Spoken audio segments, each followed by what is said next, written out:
Presiden, kalau pembatasan uang kartal pasti DPR nangis semua. Kenapa?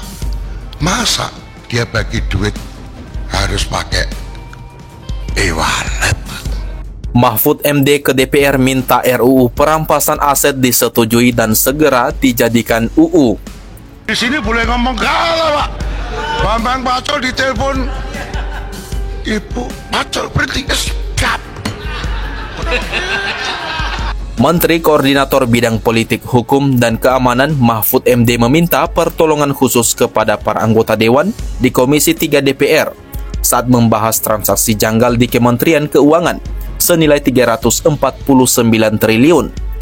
Permohonan khusus itu terkait persetujuan rancangan undang-undang perampasan aset tindak pidana serta RUU pembatasan transaksi uang kartal.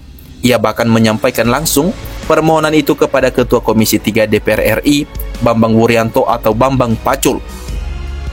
Saya ingin usulkan gini, sulit memberantas korupsi itu, tolong melalui Pak Bambang Pacul. Pak, undang-undang perampasan aset, tolong didukung, biar kami bisa mengambil begini-begininya Pak. Tolong juga pembatasan uang kartal didukung, ujar Mahfud MD saat rapat di Komisi 3, dikutip pada Sabtu 1 April 2023. Pembahasan transaksi janggal di Kemenkeu yang ia jadikan batu loncatan untuk mengusulkan kepada DPR supaya dua RUU itu disahkan.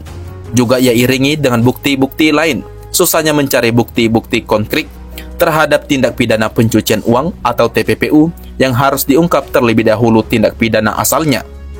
Merespon permohonan itu, Ketua Komisi 3 DPR Bambang Pacul mengatakan kalau permohonan Mahfud MD itu bisa-bisa saja berjalan mulus di DPR asalkan mendapat restu dari para ketua umum partai politik di parlemen.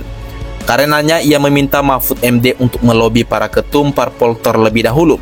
Menurut Bambang, ini karena para anggota DPR termasuk di Komisi 3 mengambil sikap sesuai dengan perintah dari masing-masing pimpinan partai politiknya. Tanpa adanya persetujuan dari para petinggi partai, legalitas RUU untuk disahkan katanya sulit tercapai.